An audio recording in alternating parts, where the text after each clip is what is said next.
The quarantine bay smelled like disinfectant and fear. Danny Wright pushed his cargo dolly through the automatic doors, 3 boxes of medical supplies stacked neatly on top.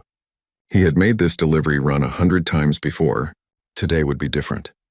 Through the reinforced glass wall, he could see doctors and nurses gathered around something. Their faces looked worried. Some were arguing. Danny set down his dolly and walked closer, curious about what could make the normally calm medical staff so upset. Inside the containment cell was a creature unlike anything Danny had seen in his 2 years working on Terminus Station. It was huge, maybe the size of an earth tiger, but with 6 legs instead of 4. Scales covered its body in patterns of deep blue and silver. The creature thrashed against the walls, making sounds that were part growl and part something else. Something that sounded almost like crying. "Sign here, please." A nurse handed Danny a data pad without looking at him. Her eyes stayed on the creature. Danny signed quickly. "What is that thing?" "A Ravix," the nurse said. Her voice was tight. "From Virgos, one of the worst death worlds in the galaxy. That thing could tear through steel if it wanted to." "What happened to it?" "Radiation poisoning. Broken bones. Internal bleeding. It was hiding in a cargo ship that had a reactor leak. The crew found it 3 days ago." The nurse shook her head. "Poor thing is dying and we cannot do anything about it." Danny watched the creature more carefully now. It was not just thrashing randomly. Every time someone moved near the glass, the Ravix would lunge toward them, then pull back like it was in pain. Its movements were getting weaker. "Why cannot you treat it?" Danny asked. "Because it will kill anyone who gets close," a new voice said. Danny turned to see a tall alien with 8 arms and smooth purple skin. The name tag read Dr. Hilvan, Medical Director. "Ravix are apex predators. When they are hurt or scared, they attack. We tried sedatives. Nothing works on their biology. We tried remote treatment. It damages the equipment. We are out of options. So what happens now?" Dr. Hilvan looked sad. "Commander Ulith has ordered euthanasia. It is the mercy option. The creature is in pain and we cannot help it. Better a quick death than days of suffering." Danny turned back to the window. The Ravix had stopped thrashing. It lay in the corner of the cell, sides heaving with each breath. Its eyes were open, watching the medical staff with what Danny recognized immediately. He had seen that look before years ago back on Earth. Fear. Pure, simple fear. "It is scared," Danny said quietly. "Of course it is scared," Dr. Hilvan replied. "It is dying in a strange place, surrounded by creatures it does not know. But that does not change the situation. We cannot treat a patient that will kill us for trying. How long until the euthanasia?" 20 minutes. We are preparing the gas now. It will be painless." Danny made a decision that surprised even himself. "Let me try." Dr. Hilvan's eyes widened. All 8 of his arms moved, and what Danny had learned was confusion. "Excuse me?" "Let me go in there. Give me 5 minutes with it before you do anything." "That is insane. You would die." "Maybe," Danny said, "but maybe not. I used to work with animals back on Earth, aggressive ones, scared ones. I know that look in its eyes. That is not a monster. That is just a terrified animal." "Ravix are not animals," Dr. Hilvan said firmly. "They are intelligent. They have language, culture, technology. They are people just like us." "Then they can feel fear just like us too," Danny replied. "And fear makes every intelligent being act the same way. Fight or flight. Right now that Ravix cannot fly, so it is fighting. But what if it did not have to do either?" A new alien approached. This one looked like a giant insect with multiple eyes and clicking mandibles. "Commander Ulith, I heard your request, human. The answer is no. I will not allow station personnel to commit suicide in my quarantine bay." "I am not asking to commit suicide," Danny said calmly. "I am asking for a chance to help. That creature is already dying. If I fail, you go ahead with your plan. If I succeed, you get to save a life. What do you have to lose?" Commander Ulith and Dr. Hilvan looked at each other. Some kind of silent conversation happened between them. Finally, the doctor spoke. 3 minutes, not 5. And we keep the euthanasia system ready. The moment it attacks you, we activate the gas." "Fair enough," Danny said. He started removing the safety equipment he wore for cargo handling. Just his normal work coveralls would do. "Wait," Dr. Hilvan said. "You need protective armor, weapons, something." "No," Danny said. "If I go in there looking like a threat, I become a threat. I go in as I am, or I do not go in at all." The medical staff thought he was crazy. Danny could see it in their faces. But they opened the containment cell door anyway. Maybe they were curious. Maybe they just wanted to see if humans really were as reckless as the story said. Danny stepped inside. The door sealed behind him with a hiss. The Ravix raised its head. Its eyes locked onto Danny. A low rumble came from deep in its chest. Warning. Threat. Stay back. Danny did not stay back, but he did not rush forward either. He moved slowly to the side, not making direct eye contact, keeping his body low and relaxed. He had done this dance before. With dogs that had been beaten, with cats that had been abandoned, with horses that had been abused. Trust started with showing you were not a threat. Easy, Danny said softly. His voice was calm, steady, like he was discussing the weather. I know you are scared. I know everything hurts. I know you want everyone to go away and leave you alone. The Ravix tensed. Its muscles bunched like it was preparing to spring. Outside the cell, Danny heard someone gasp. Danny sat down on the floor. Right there, within lunging distance of a creature that could tear him apart. He crossed his legs and rested his hands on his knees. Non-threatening. Patient. Calm. I had a dog once. Danny continued talking, his voice never changing tone. His name was Rusty. Somebody hurt him real bad before I got him. First time I tried to pet him, he bit me, drew blood. Everyone said I should get rid of him. Said he was too dangerous, too damaged. The Ravix was listening. Danny could tell. Its eyes never left him, but the rumbling had stopped. But I knew something they did not know. Rusty was not mean. He was scared. And scared creatures just need one thing. They need to know they are safe. That nobody is going to hurt them anymore. Danny slowly extended his right hand, not toward the Ravix, just out, palm down, resting on his knee, offering presence, not demanding anything. It took 3 months before Rusty let me touch him, Danny said. 3 months of me just sitting near him, talking to him, showing him every single day that I was not going to hurt him. And you know what happened after those 3 months? The Ravix tilted its head slightly, a gesture of curiosity. He became the best friend I ever had. Loyal, loving, protective. All that anger and fear went away once he understood he was safe. Once he understood that not every creature was going to hurt him. Outside, Danny heard Dr. Hilvin say something about time running out. Commander Ulith responded that they would give it 1 more minute. Danny kept his eyes soft, his posture relaxed. I know you are not a dog. I know you are intelligent, that you understand me maybe better than Rusty ever did. So I am asking you, as one intelligent being to another, let us help you. Let us fix what is broken. I promise you I will not let anyone hurt you. You are safe now. Silence filled the cell. Long, stretching seconds where nothing happened. Then the Ravix moved. It pulled itself forward, dragging its injured body across the floor, inch by inch, closer to Danny. The human did not move, did not flinch, did not run. He just waited. The Ravix stopped when its head was less than a foot from Danny's extended hand.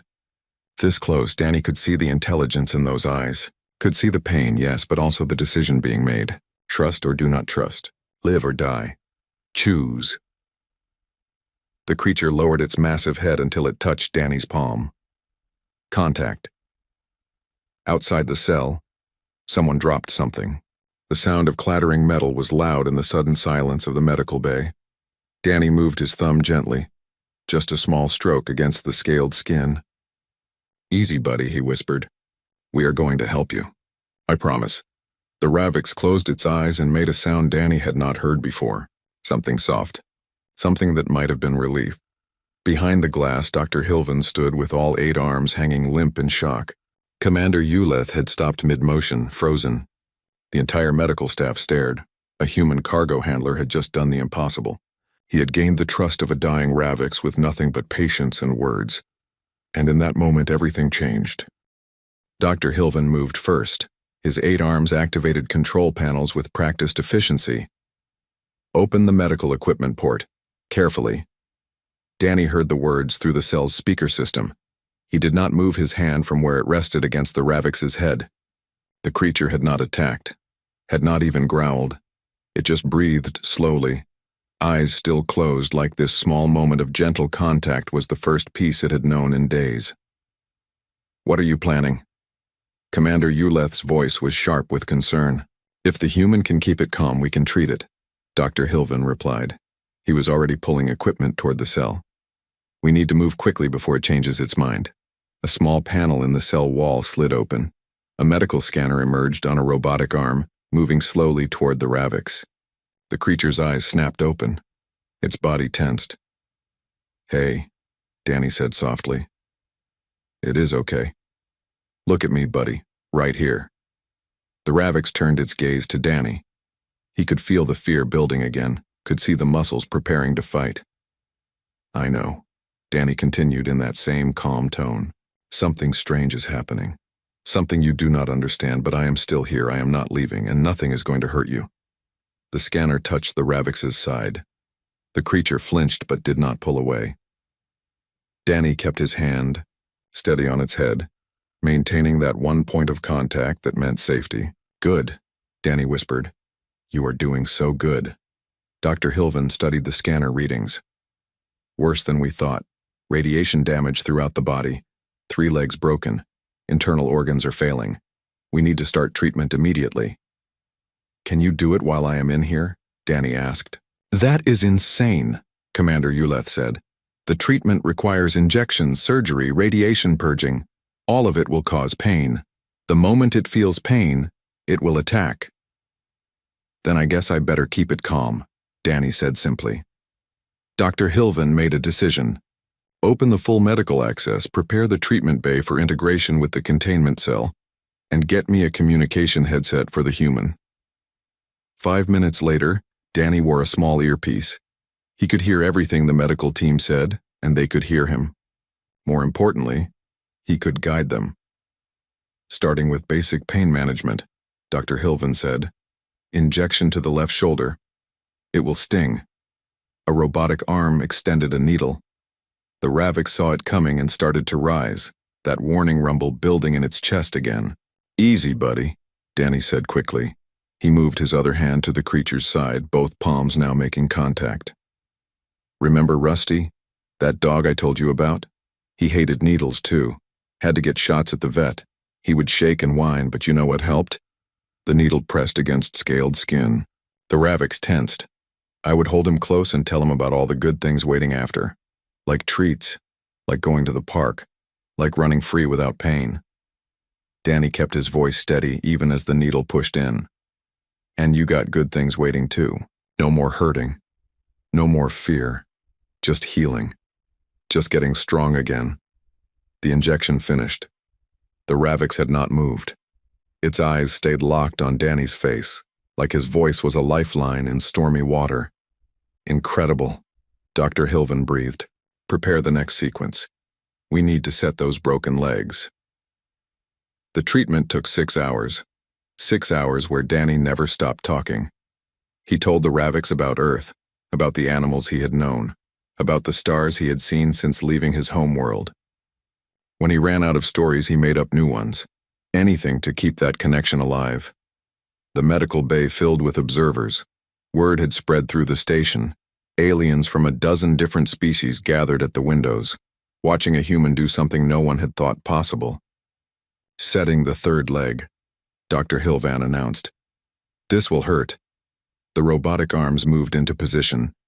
They had to pull the broken bone back into alignment. Danny felt the Ravix's entire body go rigid under his hands. "I got you," Danny said firmly. "Stay with me. Breathe. In and out. Nice and slow." The bone clicked into place. The Ravix made a sound of pure agony. Its mouth opened, revealing teeth that could easily bite through Danny's arm. But it did not bite. It turned its head and pressed against Danny's chest instead, seeking comfort. Danny wrapped his arms around the massive head, holding it close. I know it hurts, but it is almost over. Just a little bit more, and then you can rest." A young Threxian in medical training stood next to Commander Uleth. "I do not understand. Why does the Ravix trust him? They just met. He has no chemical bonds with it, no pack connection." Another student, this one from a water world, answered quietly. "Humans evolved on a world with many predators. They learned to understand fear and anger in creatures. They call it empathy. But Ravix are not predators to humans. They are from different worlds, different biologies. Maybe that does not matter, the water worlder said. Maybe intelligence feels the same across all species, and humans learned how to speak to that feeling. Inside the cell, Dr. Hilvan worked with newfound confidence. Each time the Ravik showed signs of panic, Danny talked it through. Each time a procedure caused pain, Danny acknowledged it honestly and reminded the creature why it mattered. Radiation purging next, the doctor said. This is the dangerous part. We have to flood its system with a counteragent. It will feel like fire in its veins. How long? Danny asked. 40 seconds. Can you warn me before you start? Yes, beginning in 3, 2, 1, now. The counteragent pumped through the Ravik's bloodstream. The creature's entire body convulsed. Its claws extended, gouging marks in the floor, its tail thrashed. But through it all, Danny held on. Breathe, Danny said loudly, his voice cutting through the pain. Buddy, stay with me. Count with me. 1, 2, 3, 4. The Raviks focused on his voice, on those numbers. Something simple to hold on to while everything hurt. 5, 6, 7, 8. You are almost there. Keep breathing. 20 seconds left, Dr. Hilvan said. 9, 10, 11, 12. Halfway done. You are so strong. The observers at the windows pressed closer. Some had never seen a creature endure such pain without fighting. The fact that it was doing so because a human asked it to made no sense to them. 13, 14, 15, 16. 10 seconds, Dr. Hilvan announced. 17, 18, 19, 20. Almost there, buddy. Stay with me. The counteragent finished its cycle. The Raviks went limp, gasping for air. Danny did not let go. He kept his arms around the creature's head, kept his presence constant. You did it, Danny said softly. You made it through. The worst is over now. Dr. Hilvan stepped back from his controls. That should have killed it. The pain alone should have caused the heart to stop. But it stayed conscious the entire time. Because it wanted to, Commander Uleth said slowly. It chose to endure because the human asked it to. That is not animal behavior. That is trust. The treatment continued for 2 more hours, stabilizing organs, repairing tissue, ensuring the radiation was truly gone. Through it all, Danny stayed by the Raviks' side. His legs went numb from sitting in one position. His throat grew hoarse from talking, but he never stopped. Finally, Dr. Hilvan spoke the words everyone had been waiting for. Treatment is complete. The Raviks will survive. Full recovery projected in 5 to 7 days. Cheers erupted in the medical bay. Aliens from different worlds celebrated together. They had witnessed something unprecedented, but in the cell Danny barely heard them. He was too focused on the creature in front of him. The Raviks looked better already. Its breathing was easier. Its eyes were clearer. It gazed at Danny with something that looked almost like gratitude. You are going to be okay, Danny whispered. I told you. Nothing was going to hurt you. Commander Uleth's voice came through the earpiece. Mr. Wright, you have a cargo shift starting in 2 hours. I assume you will want to go rest and prepare for your duties. Danny looked at Buddy. Then he looked at the cell door, then back at Buddy. Actually, Commander, I'm going to need to request personal leave. I need to stay with Buddy until it is stable.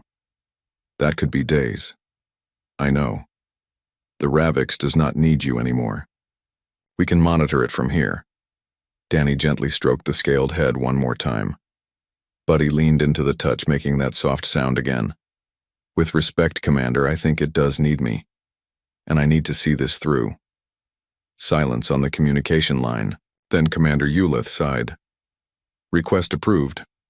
Dr. Hilvan set up a cot in the observation area. It seems our cargo supervisor is now our xenobiological consultant. Understood, Dr. Hilvan said. Then, quietly, just for Danny to hear, he added, Thank you, Mr. Wright. You showed me something today. Medicine is not just about treating bodies, it is about understanding the person inside that body. Danny smiled tiredly. My mom was a nurse. She used to say the same thing. As medical staff brought in a cot and supplies, Danny finally allowed himself to relax slightly. Buddy was going to live. That was what mattered. He had not been sure it would work, had not been certain his instincts were right. But they were. Humans knew how to talk to fear. They knew how to build trust.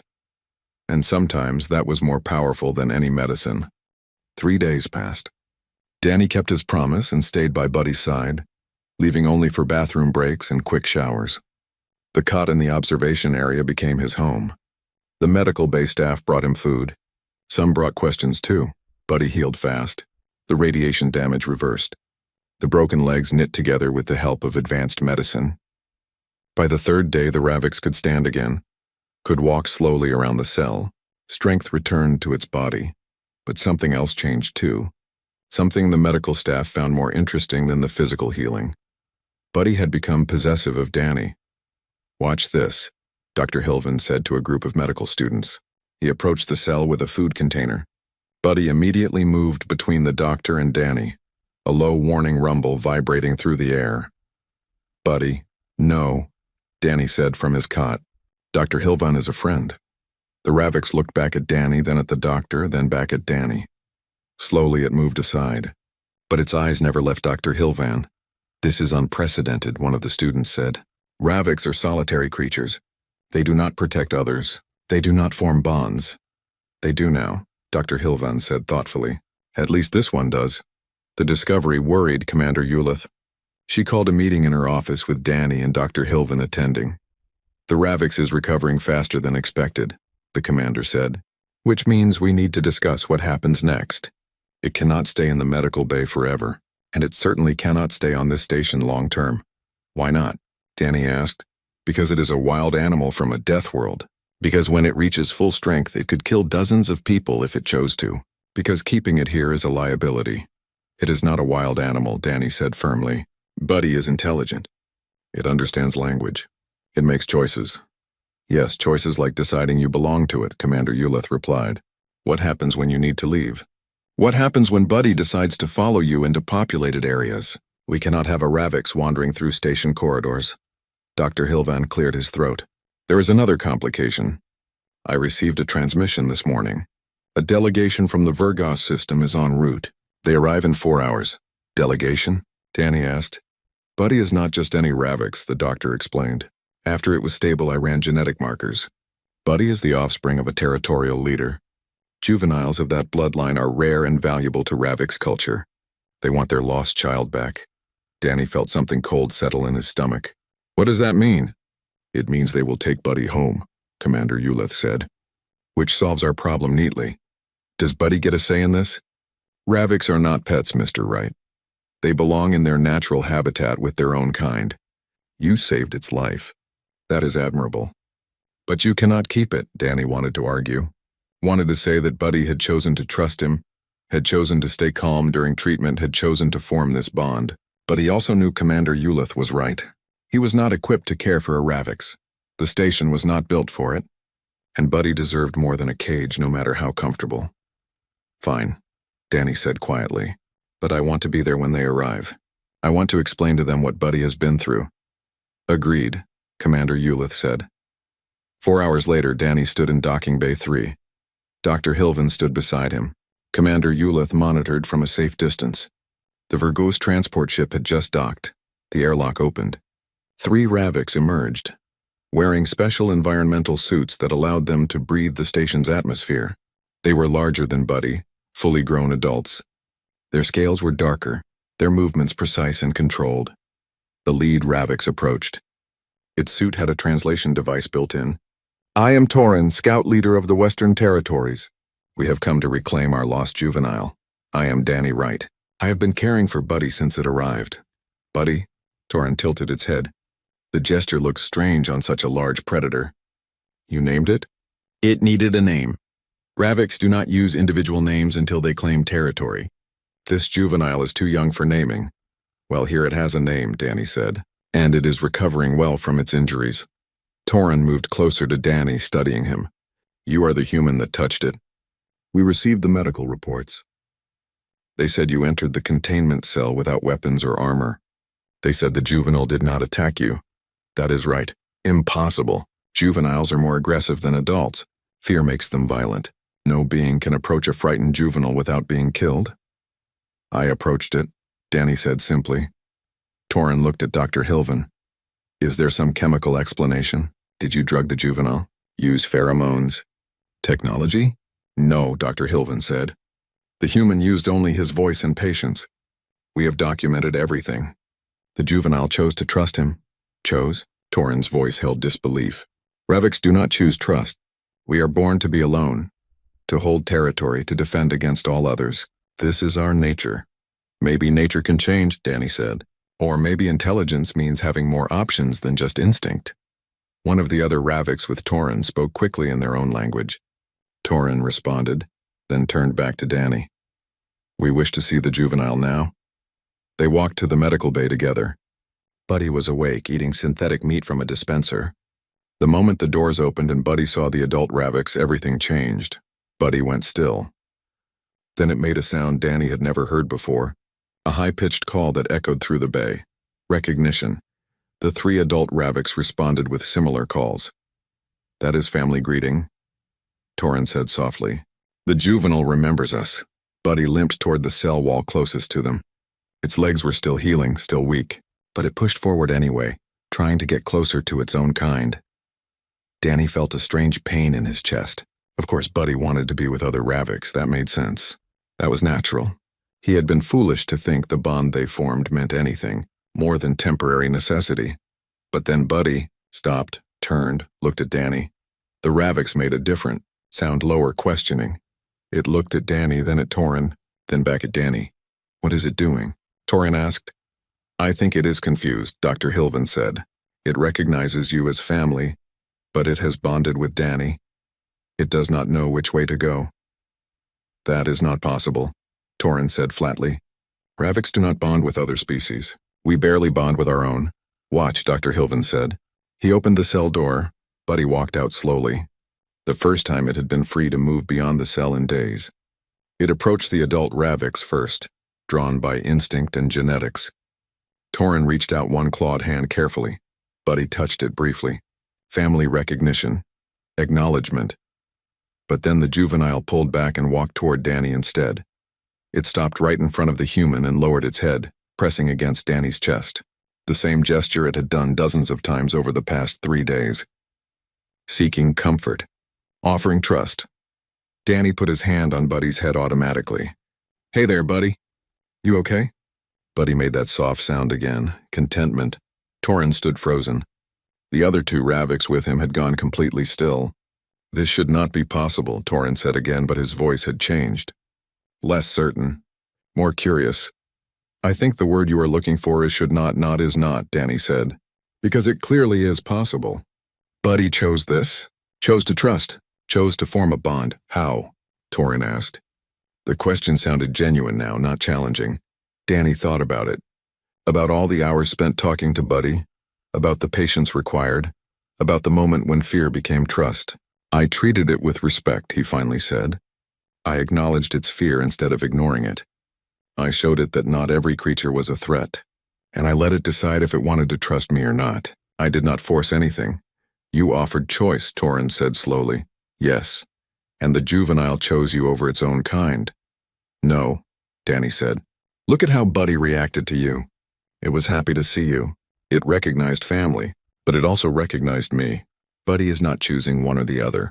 It is choosing both. It is saying that bonds can exist across species if both sides are willing. Torrin moved closer. He studied Danny carefully, then looked at Buddy. On Vergas we have a saying. The strongest Raviks is the one who needs no one. Solitude is strength. On Earth we have a different saying, Danny replied. Strength is not about being alone. It is about knowing when to trust others, and having people trust you in return. 2 very different philosophies, Torrin observed. Yes, but maybe both can be true. Maybe Buddy is creating a new philosophy, one where Raviks do not have to be alone if they do not want to be. The medical bay was silent. Everyone present understood they were witnessing something important. A moment where cultures collided and created something new. Torrin finally spoke. The juvenile cannot return to Vergos if it has bonded with you. It would be considered broken, damaged. It would be rejected by other Raviks. Danny felt his heart sink. So what happens? We have a proposal. Torrin said. But it requires something unprecedented. A choice must be made, and it must be made by the juvenile itself, not by us. He paused. We want to conduct a test. Tomorrow we will take Buddy to neutral ground. You will stand on one side. I will stand on the other. Buddy will be released between us. Whichever way it goes, that will be its future. If it comes to me, we take it home. If it comes to you, then you must take responsibility for its life. And if I cannot care for it properly? Danny asked. Then you should not stand on that field tomorrow, Torrin said bluntly. This is not a game. This is a life. A Ravik's life that could span 200 years. If you offer yourself as its chosen companion, you accept all that comes with that. Danny looked down at Buddy. The Raviks looked back with intelligent eyes. Eyes that had seen pain and fear and had chosen to trust anyway. Tomorrow then, Danny said. Let Buddy choose. The neutral zone was a barren moon orbiting between human and Vergas territory. No atmosphere, no life, just gray rock and distant stars. They had set up a temporary environmental dome for the test. Inside, air pumps hummed and lights glowed bright. Danny stood on one end of the open space. His hands shook slightly, but he kept them at his sides. Across from him, maybe 50 meters away, Torrin stood waiting. The adult Raviks looked massive and powerful, everything a member of his species should be. Between them was empty ground. And in the center, held by a magnetic restraint field, was Buddy. The rules are simple, Commander Eulith announced through speakers. She watched from the observation shuttle above, along with Dr. Hilvin and dozens of others who had heard about this unprecedented event. When we deactivate the field, Buddy will be free to move. Neither Mr. Wright nor Scout Leader Torrin may move toward Buddy. Buddy must make the choice alone. Danny glanced at the crowd gathered in the shuttle. Word had spread fast across the station and beyond.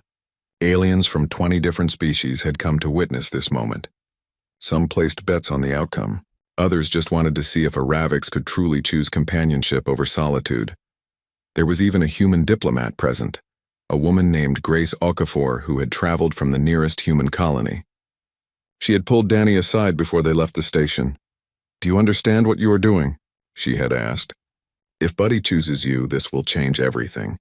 It will prove that humans can form bonds with species others think are impossible, but it also means you are responsible for Buddy's life. Forever.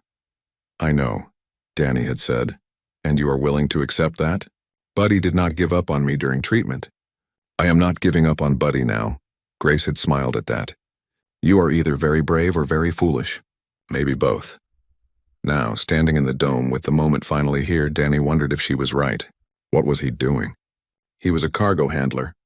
He had no training for this. No equipment. No plan beyond doing his best.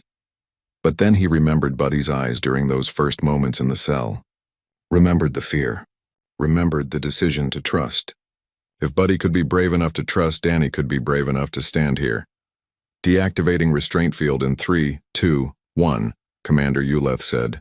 Now the field vanished. Buddy stood free for the first time since arriving on the moon. The Raviks looked left toward Torrin, then right toward Danny, its head tilted, processing the situation, understanding the choice being offered. Torrin began making sounds in the Raviks language. Danny could not understand the words, but he understood the tone. Calling. Welcoming. Come home. Danny did not make sounds. He just stood there, hand extended slightly, palm down. The same gesture from their first meeting. Offering. Not demanding. Buddy took a step toward Torrin. Danny's heart clenched, but he stayed still. This had to be Buddy's choice. If the Raviks wanted to be with its own kind, that was okay. That was natural. Danny would be sad, but he would understand. The juvenile moved closer to Torrin, within 10 meters now. The adult Raviks lowered himself to the ground, making himself less threatening. Another call in their language. Almost there. Just a little closer. Buddy stopped. Turned its head back toward Danny. The human had not moved. Had not called out. Had not tried to convince or plead. He just stood there, patient and calm, exactly like he had been in the cell. The Raviks made a soft sound. Then louder. Then it turned around completely and started walking toward Danny instead. Torrin called out again, urgency in his voice now. But Buddy did not stop, did not look back. The juvenile picked up speed, moving faster, then running despite legs that were still healing. Buddy crashed into Danny with enough force to knock him back a step. The Ravix pressed its head against Danny's chest, making that contentment sound over and over. Danny wrapped his arms around the massive head and held tight. "I got you, buddy," he whispered. "I got you." In the observation shuttle, silence. Then someone started clapping. Then another. Soon the entire shuttle erupted in noise. Cheers, clicks, whistles. Every species making their sound of celebration. Grace Okafor spoke into her recorder. Historic moment. A Ravix juvenile has chosen cross-species bonding over returning to its homeworld. This will change interspecies relations across the galaxy. Terran walked across the dome slowly. He stopped a few meters from Danny and Buddy. For a long moment he just stared. Then he spoke. "I do not understand this. I have lived for 90 years. I have seen battle, territory wars, the rise and fall of leaders. But I have never seen a Ravix choose another species over their own." "Maybe it is not about species," Danny said. "Maybe it is about who shows up when you are scared, who stays when you are hurting, who you can trust. We would have cared for it on Virgos. It would have had territory, food, safety." "I know. And Buddy knows that too, I think. But Buddy also knows I sat with it when it was dying. I held it through pain. I promised it would be safe, and I kept that promise. That kind of memory does not go away just because time passes." Terran was quiet. "Then, you will have to leave this station eventually. Your kind travels between stars. What happens to the juvenile then?" "Then Buddy comes with me," Danny said. "Wherever I go, Buddy goes. That is what choosing each other means. And when you die, humans live such short lives. The juvenile will outlive you by 150 years. Danny had not thought about that. The realization hit him hard. Buddy would be alone again one day, long after Danny was gone. But Terran continued. "Which means you must teach it how to trust others as well. Not just you, other humans, other species. You must show the juvenile that trust is not limited to one bond but can grow to many. Otherwise, when you are gone, it will be truly alone." "You are right," Danny admitted. "I did not think that far ahead." "Then perhaps you need help," Terran said. "Ravix do not form packs, but we do understand mentorship. I will stay on your station for one solar cycle. I will teach you about Ravix biology, needs, behavior, and I will teach the juvenile that its choice to trust you was not weakness but a new kind of strength." Danny looked up in surprise. "You would do that?" "The juvenile has created something new, a bridge between species. It would be wasteful to let that bridge collapse because of ignorance." Terran paused. "And perhaps there is something to learn from humans. This ability to extend trust to creatures that should be enemies. It is strange, but it is also powerful." Commander Ulith's voice came through the speakers. "Scout Leader Terran, we would be honored to host you on Terminus Station for as long as you wish to stay." "Accepted," Terran replied. Then he looked directly at Danny. "But understand this, human. If you betray the juvenile's trust, if you harm it or abandon it, I will know. And I will come for you. Ravix protect their own, even the strange ones." "Fair enough," Danny said. "I would expect nothing less." They returned to the station together. The shuttle ride back was full of excited chatter. Everyone wanted to talk to Danny, to ask questions, to understand how he did it. But Danny was not paying attention to them. He was thinking about what Terran said, about Buddy outliving him, about the responsibility he had just accepted. It was overwhelming when he really considered it.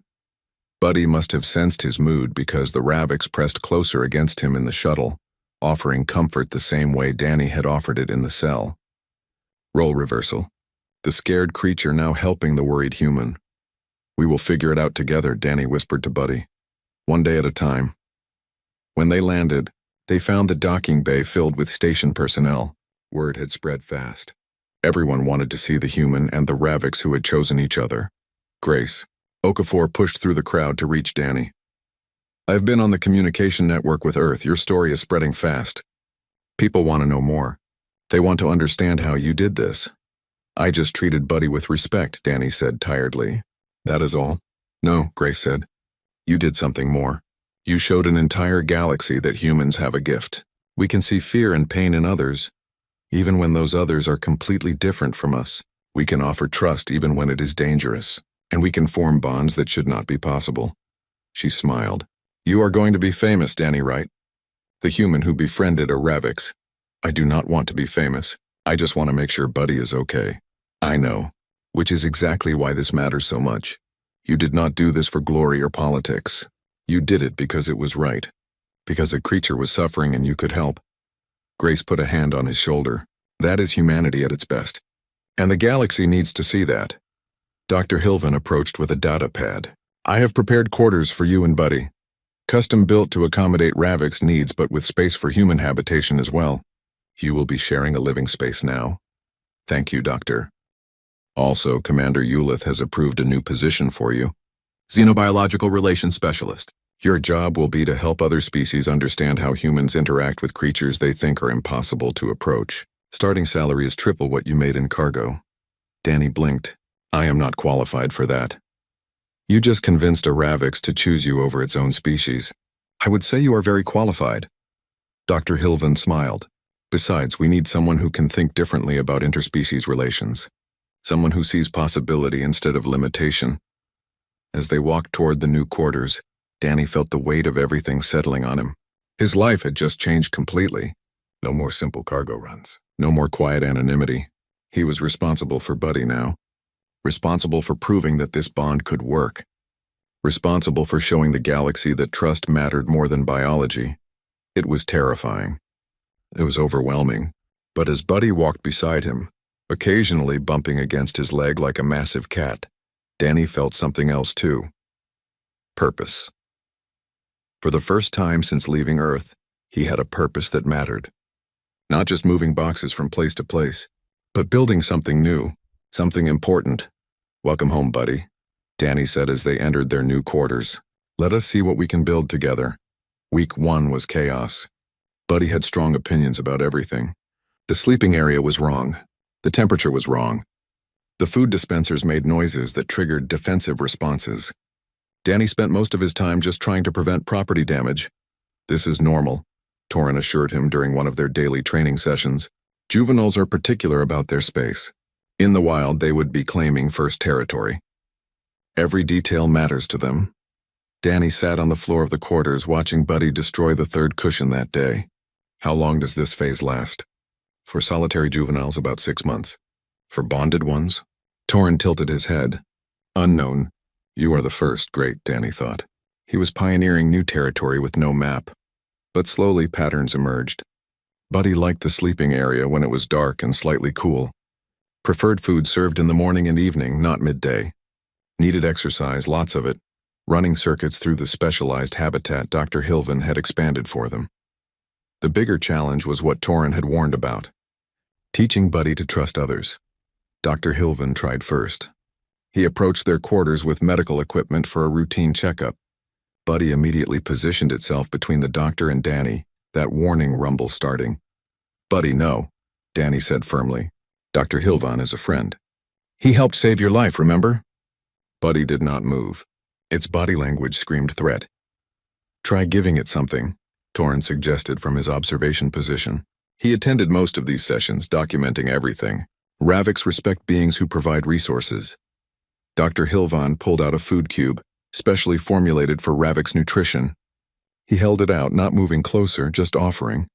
Buddy watched him suspiciously, then looked at Danny, then back at the food. It is okay, Danny said softly. You can take it. Buddy moved forward slowly, grabbed the food cube, retreated back to Danny's side. But it ate the food, which was progress. Good, Terran said. Do this every day for a week. Always with food, always with Danny present. The juvenile will learn to associate the doctor with positive experiences. They did. Every morning, Dr. Hilvan would visit. Every morning, he would bring food. By day 4, Buddy stopped growling. By day 7, the Ravix allowed the doctor to perform the checkup without protest. Remarkable learning speed, Dr. Hilvan noted. Buddy understands cause and effect very well. Doctor brings food. Doctor is not threat. Therefore, doctor can approach. That is intelligence, Grace Okafor said. She had become a regular visitor too, documenting everything for human records. Buddy is not just reacting. It is thinking through situations and making decisions. The next test was harder. Station security wanted to ensure Buddy would not attack random personnel. Commander Ulith arranged a controlled scenario. 5 different aliens from 5 different species would approach Danny while he walked Buddy through a public corridor. If Buddy attacks anyone, We have to reconsider the living arrangement, the commander said bluntly. I cannot have a dangerous predator loose on my station. Buddy is not dangerous, Danny protested. Buddy is absolutely dangerous, Terran corrected. But controlled danger is different from random danger. This test will prove which one applies. They walked through Corridor 7, one of the wider public spaces. Buddy stayed close to Danny, alert and watchful. The first station worker approached, a Quarian engineer. Buddy tensed but did not growl. Good morning, Mr. Wright, the engineer said, as instructed to act normal. Morning, Danny replied, keeping his voice casual. They passed without incident. 1 down, 4 to go. A Threxian merchant came next, pushing a cargo cart. The cart made a sudden loud noise. Buddy jumped, teeth bared, moving between Danny and the perceived threat. Easy, Danny said immediately. Just a cart, Buddy. Just a machine. The merchant froze, terrified. Everyone watching held their breath. This was the critical moment.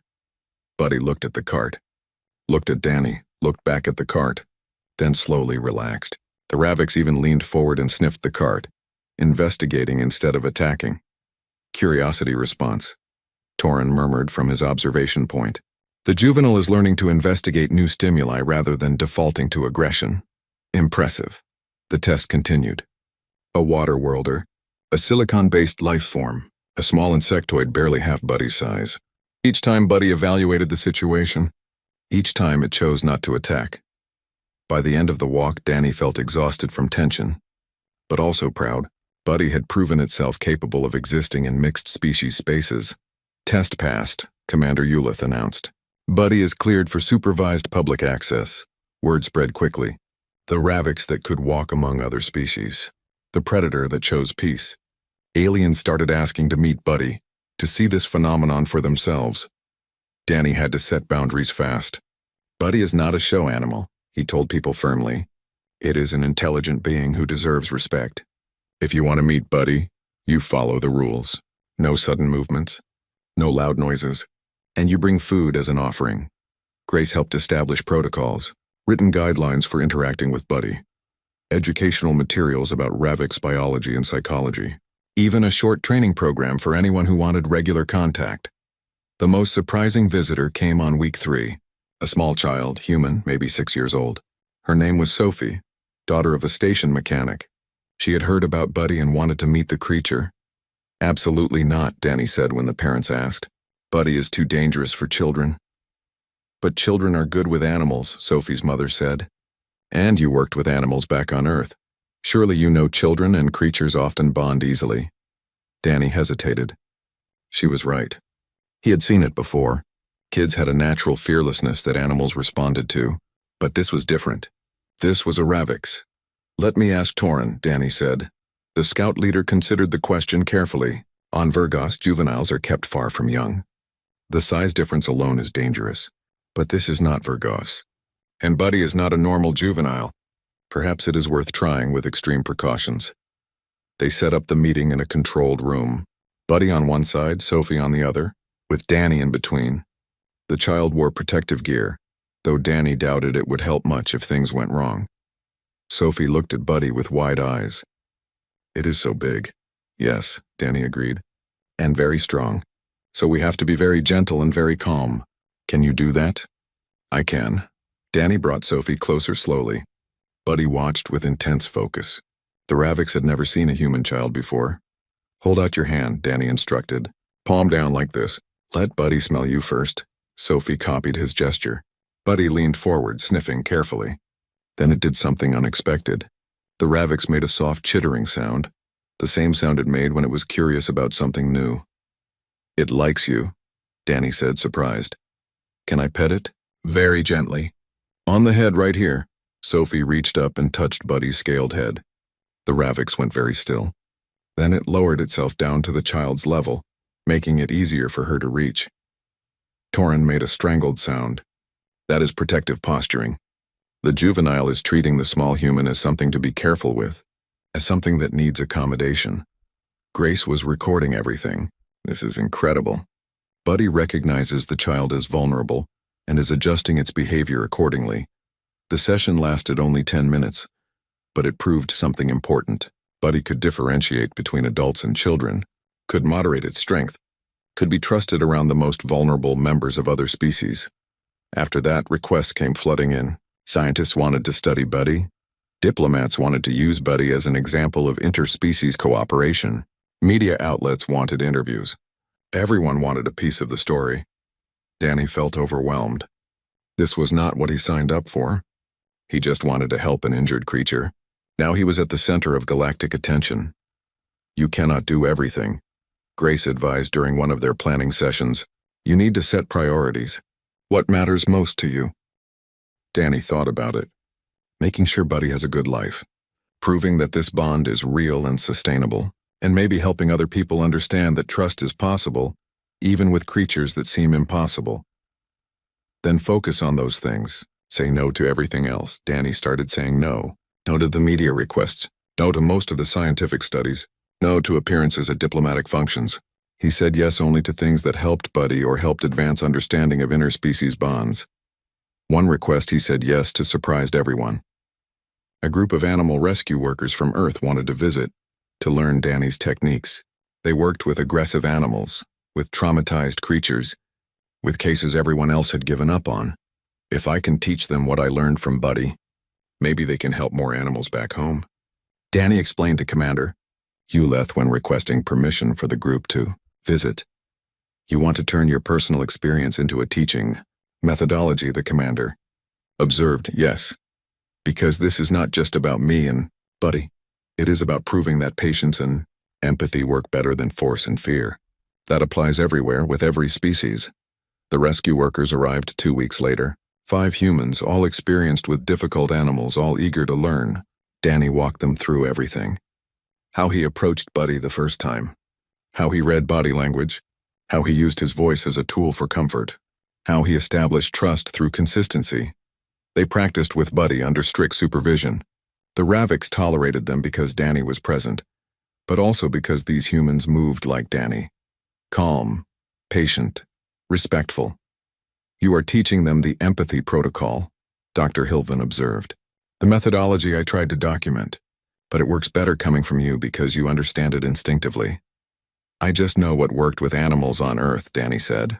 Turns out those same principles work across species. On the last day of their visit, one of the rescue workers pulled Danny aside. You changed how we think about aggressive animals. We always knew patience mattered, but seeing it work with a creature as dangerous as a Ravix proves it works universally. When we get back to Earth, we are going to revolutionize animal rescue protocols. That is the idea, Danny said. Help as many creatures as possible. That is what Buddy would want too. As the weeks became months, life found a rhythm. Buddy grew stronger, more confident. The Ravix learned station routines, learned which areas were safe to explore, learned dozens of faces and names. It even started greeting regular visitors with that soft chittering sound. But the most important lesson was the one Terran had warned about. Teaching Buddy to trust others besides Danny. By the 3-month mark, the Ravix had formed bonds with Dr. Hilvin, with Grace, with Sophie and her family, with Terran himself. The juvenile is becoming social, Terran said one day, watching Buddy play with Sophie in the habitat. This should not be possible, but it is happening. Buddy is creating a new template for Ravix behavior. Does that bother you? Danny asked. That Buddy is different from other Ravix? At first, yes. I thought the juvenile was broken. But now? Terran paused. Now I think Buddy has evolved. Intelligence means adapting, and Buddy has adapted to find strength in bonds rather than solitude. Perhaps that is not wrong. Perhaps that is just different. Danny smiled. That was exactly what he hoped people would understand. Different was not bad. It was just new. And new possibilities could change everything. 6 months after that first day in the quarantine bay, everything had changed. Not just for Danny and Buddy, but for the entire station. For the galaxy itself. Other species started bringing their impossible cases to Terminus Station. A mining company found a creature from a toxic world trapped in their equipment. It was too aggressive to approach, too valuable to kill. They called Danny. He spent 3 days sitting near the creature, talking to it, showing it that not everything was a threat. On the 4th day, it allowed him to remove the equipment safely. The mining company paid him more credits than he had made in a year of cargo handling. But Danny did not do it for money. He did it because another creature needed help. A ship rescued a juvenile from a species everyone thought was extinct. The juvenile was traumatized, violent, starving. Standard rehabilitation failed. They called Danny. He brought Buddy with him this time. Let the two creatures see each other. Two juveniles from death worlds who had survived impossible odds. Something about seeing Buddy calm and healthy helped the rescued juvenile understand it was safe. Within a week, the creature was eating again. Within 2, it allowed medical treatment. "You are creating a new field," Grace told him during one of her regular check-ins. She was writing a book now, documenting everything. Empathy-based interspecies communication. Universities across human space want to create programs teaching your methods. "They are not my methods," Danny protested. "People have been doing this with animals for thousands of years on Earth. But you proved it works with intelligent alien species. That is the difference. You showed the galaxy that emotional intelligence matters as much as any technology." Dr. Hilvan approached them in the station's main concourse. Behind him walked 3 students, young aliens from different worlds, all studying xenobiology. "Mr. Wright, my students have questions about the case study from last week. The rescued juvenile. Do you have time?" Danny nodded. He always made time for genuine questions. The students asked about body language, about vocal tone, about how to distinguish fear from aggression. Danny answered each question carefully, drawing on his experience but also admitting when he did not know something. "The key," he told them, "is to remember that intelligence means having feelings. Every creature that can think can also feel fear, pain, loneliness. If you remember that, you can find ways to communicate even without sharing language." One student, a Threxian, asked, "But what if the creature is too dangerous? What if approaching it means certain death?" "Then you find another way," Danny said. "Remote communication. Visual signals. Scent markers. There is always a way if you are patient enough and creative enough. The worst thing you can do is give up before trying everything." Buddy appeared from around a corner, having finished a play session with Sophie in the habitat. The Ravix trotted up to Danny and pressed against his leg in greeting. The students watched in amazement. They had heard the stories, but seeing a Ravix behave this way still shocked people. "Can we meet Buddy properly?" the Threxian asked nervously. "Sure," Danny said, "but remember the protocols. Move slowly, offer your hand for inspection, and bring food next time as a greeting gift." The students approached carefully. Buddy examined each one, sniffing them, evaluating them. Then the Ravix made that soft chittering sound and allowed them to touch its scales. They were thrilled. Torrin watched from a nearby bench. The scout leader had stayed on the station far longer than his original 1 solar cycle commitment. When Danny asked why, Torrin simply said, "Because this is history, and I want to witness all of it." But lately, Torrin looked troubled. Danny joined him on the bench after the students left. "Something wrong?" Danny asked. "News from Virgos," Torrin said heavily. "Other juveniles have started displaying similar behaviors to Buddy, seeking out companionship, forming bonds. It is causing cultural upheaval. Is that bad?" For traditionalists, yes. They believe Buddy has contaminated Ravix nature itself, that the juvenile's choice has somehow infected our species with weakness. Danny felt cold. "Are they threatening Buddy?" "No, but they are threatening the idea of Buddy. They want to prove that what happened here was an aberration, not evolution. They want all Ravix to remain solitary and isolated. But you said other juveniles are changing too. That means Buddy is not an aberration. It means your species is capable of more than you thought. I know that. You know that. But try telling that to leaders who have built their entire power structure on the idea of solitary strength." Torrin sighed. "There will be debates, councils, possibly challenges to current territory holders.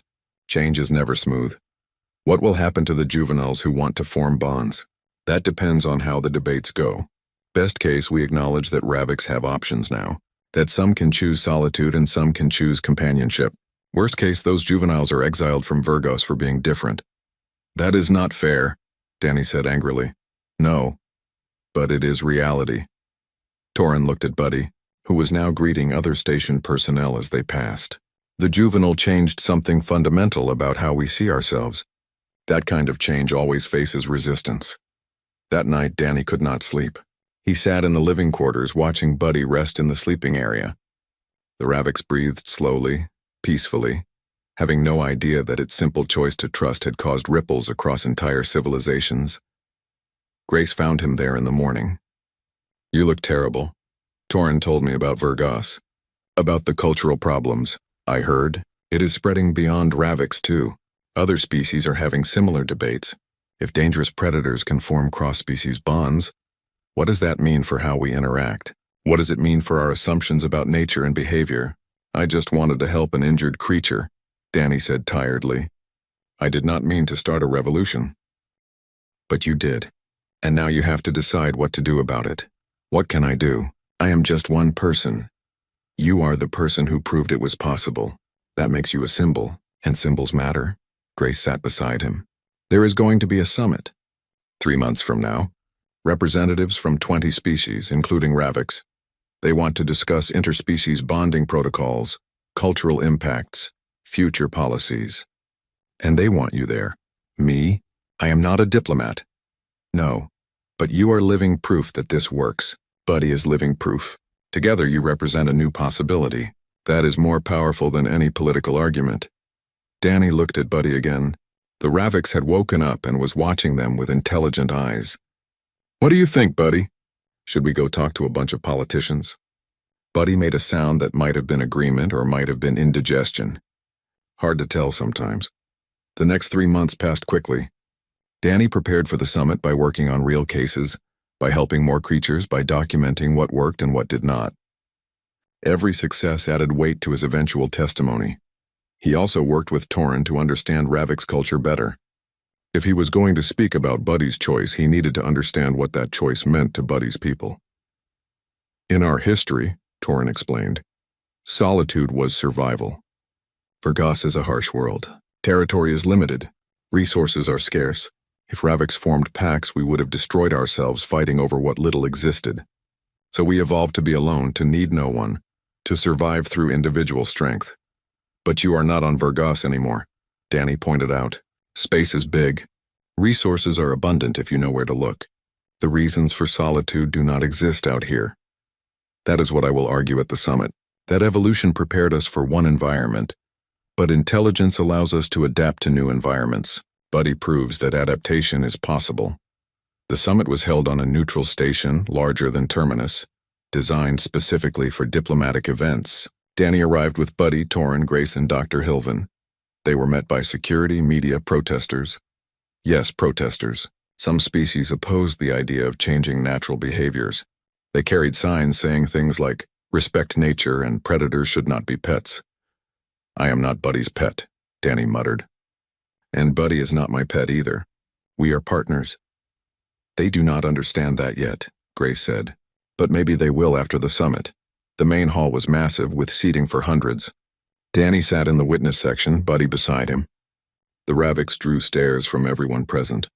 Some fearful, some curious, most just confused about what to think. The summit began with formal speeches. Scientists presented data on bonding behaviors across species. Diplomats discussed policy implications. Philosophers debated the nature of choice and free will. Then it was Danny's turn to speak. He approached the central platform, heart pounding. Buddy followed without needing to be asked. The room went silent. I am not a scientist, Danny began. I am not a diplomat. I am just a guy who did not want to watch a creature die scared and alone. That is all I was thinking about 6 months ago when I entered that containment cell. Help this creature. Show it that someone cares. He paused, collecting his thoughts. But I learned something from Buddy. I learned that trust is not about biology or evolution or cultural programming. It is about choice.